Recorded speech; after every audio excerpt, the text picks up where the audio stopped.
Yes, essentially what makes you a manifesting generator is you have your sacral center lit up, so that's the second chakra from the bottom, and then you also have a motor that connects directly to your throat. So that can be your sacral center connecting to your throat through a direct channel, or it could be a connection between your solar plexus, your heart ego center, or your root center. And we will go over that later in this course on how to determine which motor is connecting to your throat, because depending on which motor is connecting to your throat, it can show up a little bit differently in how you use your energy. Yes. Now, as a manifesting generator, because you have that sacral life force energy rolling through your system, your aura is enveloping and welcoming others. And so because of that, your strategy is to respond to what life brings to you and what shows up in your universe. You might have an idea in your mind and you want to take action and initiate from that point because of your manifesting connection to a motor. And that might be something that where you want to follow that urge, and yet depending on the energetics within your chart and the specific circumstances of which you're in, you will do better if you wait to respond and then initiate. So waiting to respond, to noticing if something comes, and say you have an idea and someone brings the exact same idea or a similar idea to you, that gives you an opportunity to respond, and that confirms that yes, my inner urge is being confirmed and supported, and now I get to act and initiate and take creative direction in this said project. It's co-create, motivate, and amplify the energy that someone has already initiated for you. I love that. So because you are naturally multi-passionate beings and you have this natural ability to juggle many different passions and talents, and you kind of in a sense are natural multitaskers, you have a very non-conventional way of doing things. And because of that, it's really important for you to own that within you and not wait for other people to accept the new ways that you do things, because you're really here to inspire others through action. So it's important for you to own the specific processes that you have, and then be patient with other people who may not necessarily be able to keep up with you, right? So as long as you're following your own passions and understanding that not everybody can keep up with you all the time, then other people will understand that they'll be able to see you for your creative abilities. I love that, exactly. So remember that we are all designed differently, and because your strength is being able to generate and create that creative energy and have the ability and the endurance to sustain it, that is your unique strength and skill and specialty, and we need you to be that creative direction in our community, in our world. And then just remembering that being patient with others, or even being judgmental of others because they're not as quick as you, or thinking that they can't keep up. It's just that we all operate differently, and that's just something to remember. Yeah, absolutely. Absolutely. Yeah. So because other people aren't as quick as you are or aren't able to multitask the way that you can, a lot of manifesting generators are conditioned, or they're told that they need to slow down. But because of your big energy, it can also feel a little bit intimidating to other people, or sometimes they can be envious of it, especially if they're out of alignment. But instead of dimming your own light, it's important for you to understand and be patient with others so that they can kind of see what you're up to and then catch up with you along the way. Yeah, and I've had a couple of manifesting generators reach out to me and say, but I like doing so many different things. Like, why can't I just pick one thing? And it's totally natural for you to pick many different things and have a lot of tools in your toolkit, then being able to use many of them. And if one thing comes up and then the other thing fades, at some point those tools and those skills, because you're multifaceted, will come into play and will be utilized in some shape or form at some point in your life again. So there's nothing, you're not doing anything wrong. You're living in alignment by having multiple skills and multiple options of what you can pull from within your own toolkit. Yes, exactly. I once heard a manifesting generator interviewed on a podcast, and she did a lot of like Psyche healing modalities and like did a lot of energy healing modalities, but then she was also a DJ, and she talked about how it's very important for her to be intentional, that nothing she does in her life is on the side. Everything that she does is essentially a part of her, because she has all of those passions for a reason.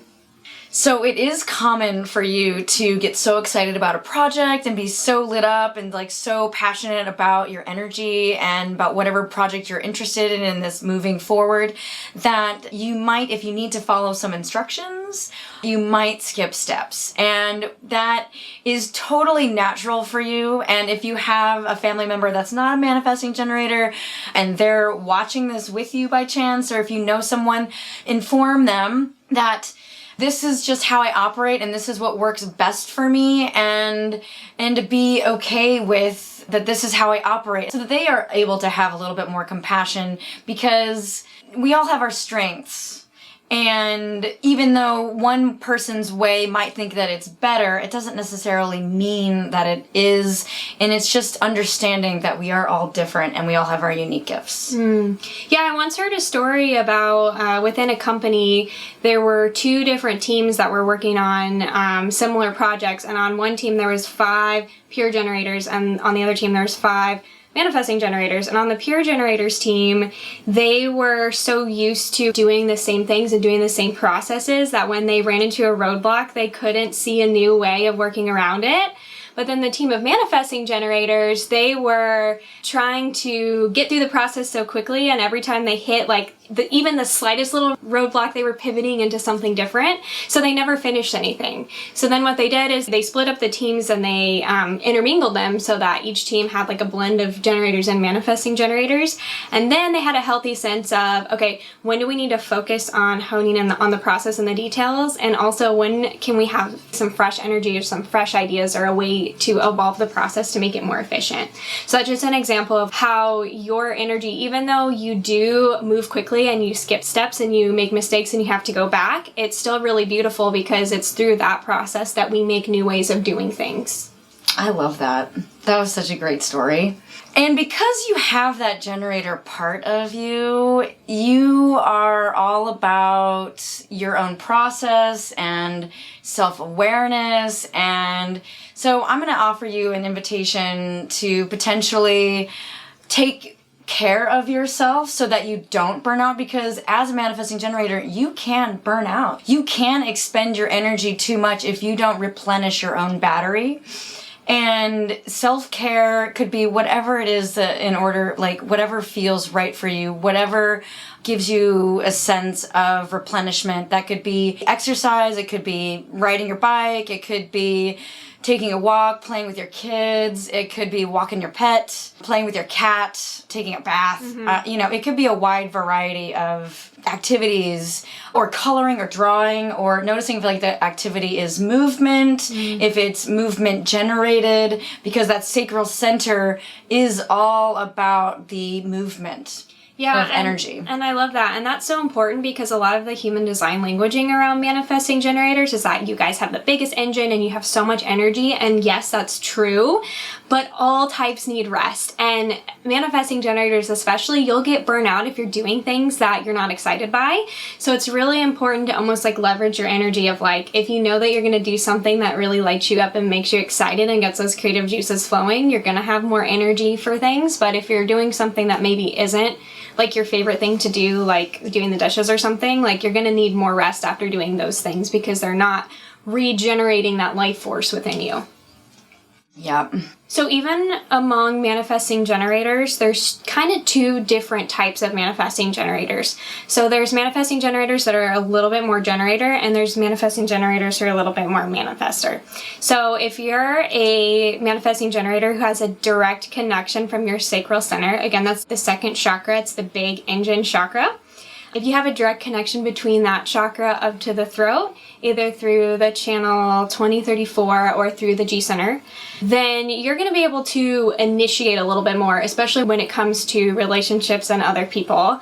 And we'll explain a little bit more about what that means. If you're a manifesting generator who doesn't have a direct connection from your sacral to your throat, and instead you have your throat is connected to one of those other 3 motors that we talked about, then that makes you a little bit more generator. So you'll still get those urges to do things, but they're going to be more related to what you personally do. So an example of this would be, let's say you're a little bit more of the manifestor type of manifesting generator. Let's say that you get an idea or an urge that you want to teach like this very unique specific type of class that maybe integrates like chakra healing and reparenting and all this stuff. You can develop that class and reach out to different yoga studios or reach out to different businesses and see if they want you to teach that course at their business. Whereas if you are a little bit more of a generator type of a manifesting generator, you may get maybe like an urge to be a yoga teacher, so you go out and get the training to be a yoga teacher, and then you respond to different cues in your environment to maybe teach in different studios. Like let's say maybe your friend has a yoga studio and they kind of invite you to teach at that yoga studio, then you check in with yourself and see if that's something that would light you up. And if it is, then you respond to it.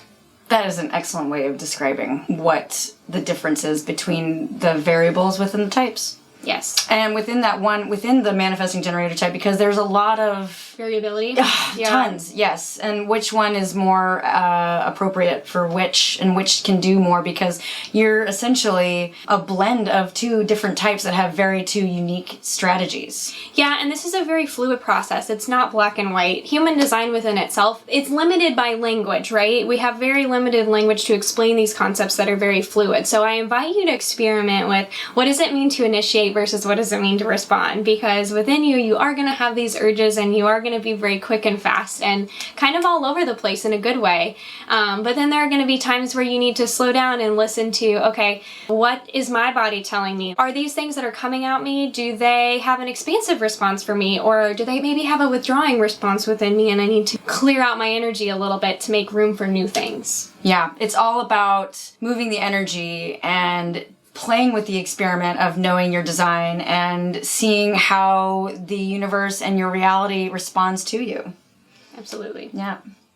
Okay, so what does it mean to respond as a manifesting generator? And what does it mean to also inform, because it is a dual strategy?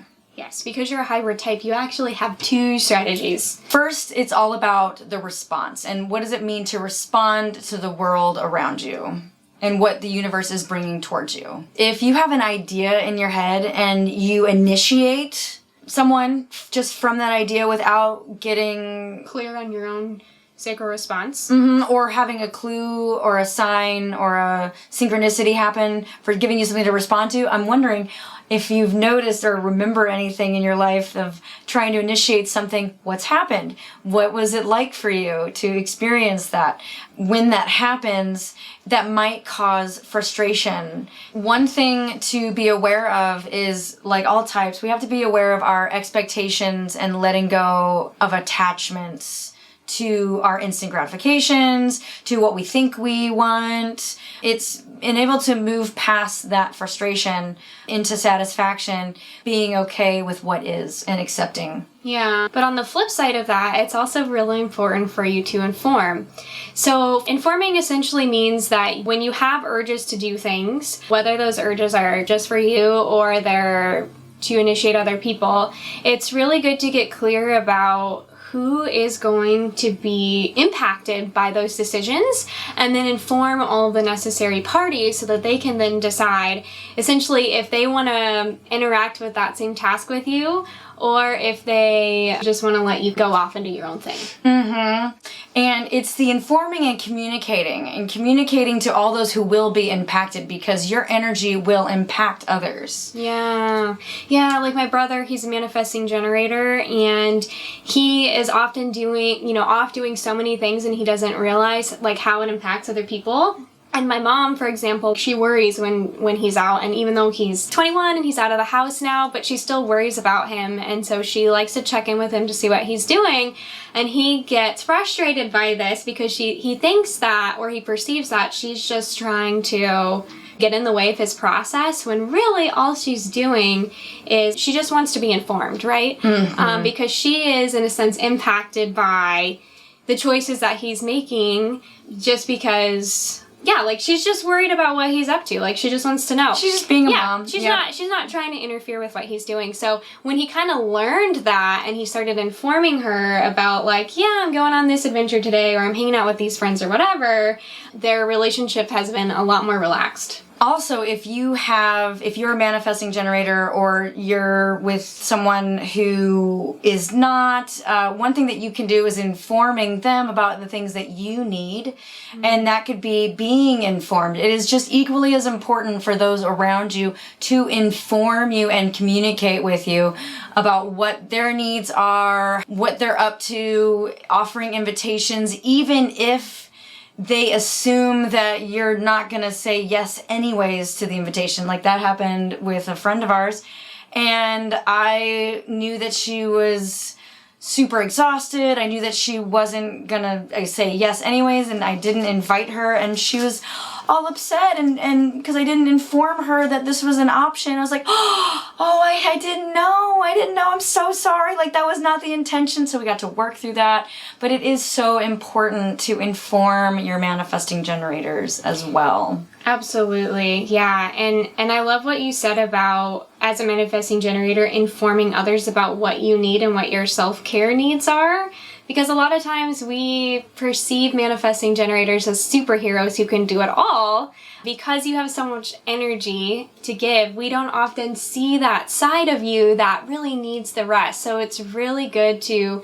Yeah, it's good for all the types to own their own needs, but especially for you, and not everybody else can necessarily see that process taking place, because we just see the Energizer Bunny. Yeah, we do see the Energizer Bunny. That is something that all of us other types will notice that in you, and everyone is impacted by your energy. And so if you notice anyone in your relationships that they might feel a bit envious or jealous of your capabilities, just know that it's not personal, and they're in the process of discovering themselves and their strengths. So remember that we are all moving at our own pace, and so it's all beautiful. Yes, it's all beautiful, and then us recognizing your gifts, and then in turn we all get to recognize each other's gifts. Yeah, my brother struggles with that too, of people projecting that, like, envy and that jealousy onto him, and, like, oftentimes he'll feel really lonely because your energy is so inspiring. You know, you're doing so many things, they may perceive that you're not approachable, when it's usually the opposite. Like, usually all you want to do is outpour to your people. So sometimes it just takes slowing down just a little bit, just to inform the people you're with, so they realize that you still have space for them, even in all of the other things that you're wrapped up into doing.